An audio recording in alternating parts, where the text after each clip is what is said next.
ರಾಮಾಯಣವು ಭಾರತೀಯ ಮಹಾಕಾವ್ಯಗಳಲ್ಲಿ ಒಂದಾಗಿದೆ. ಇದರಲ್ಲಿ ಶ್ರೀರಾಮನ ಜೀವನ ಕಥೆ, ಧರ್ಮ, ಕರ್ತವ್ಯ ಮತ್ತು ಸತ್ಯನಿಷ್ಠೆಯ ಪಾಠಗಳು ಒಳಗೊಂಡಿವೆ. ರಾಮಾಯಣವನ್ನು ಮಹರ್ಷಿ ವಾಲ್ಮೀಕಿ ಅವರು ರಚಿಸಿದ್ದಾರೆ.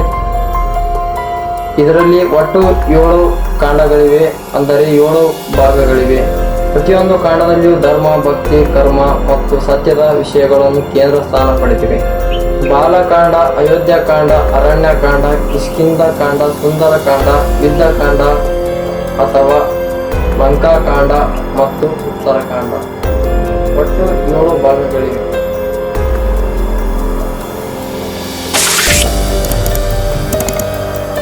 ರಾಮಾಯಣದ 7 ಕಾಂಡಗಳು. ಬಾಲಕಾಂಡ, ಬಾಲ್ಕಾಂಡ್. ಈ ಭಾಗವು ಶ್ರೀರಾಮನ ಮತ್ತು ಅವನ ಸಹೋದರರಾದ ಲಕ್ಷ್ಮಣ, ಭರತ ಮತ್ತು ಶತ್ರುಘ್ನರ ಜನನ, ಅವರ ಬಾಲ್ಯ, ವಿದ್ಯಾಭ್ಯಾಸ ಮತ್ತು ಶ್ರೀರಾಮ ಹಾಗೂ ಸೀತಾದೇವಿಯವರ ವಿವಾಹದ ಕಥೆಯನ್ನು ಒಳಗೊಂಡಿದೆ.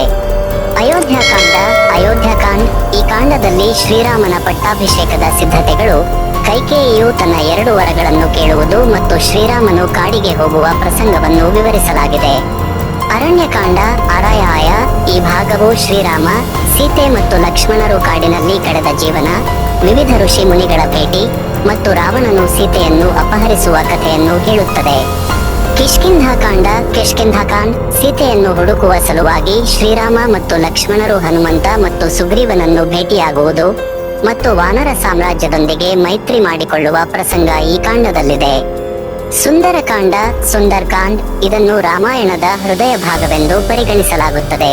ಈ ಕಾಂಡದಲ್ಲಿ ಹನುಮಂತನು ಲಂಕೆಗೆ ಹೋಗಿ ಸೀತೆಯನ್ನು ಭೇಟಿಯಾಗುವುದು ಮತ್ತು ಲಂಕಾದಲ್ಲಿನ ಅಶೋಕವನವನ್ನು ನಾಶಪಡಿಸುವ ಘಟನೆಗಳನ್ನು ವಿಸ್ತಾರವಾಗಿ ವಿವರಿಸಲಾಗಿದೆ.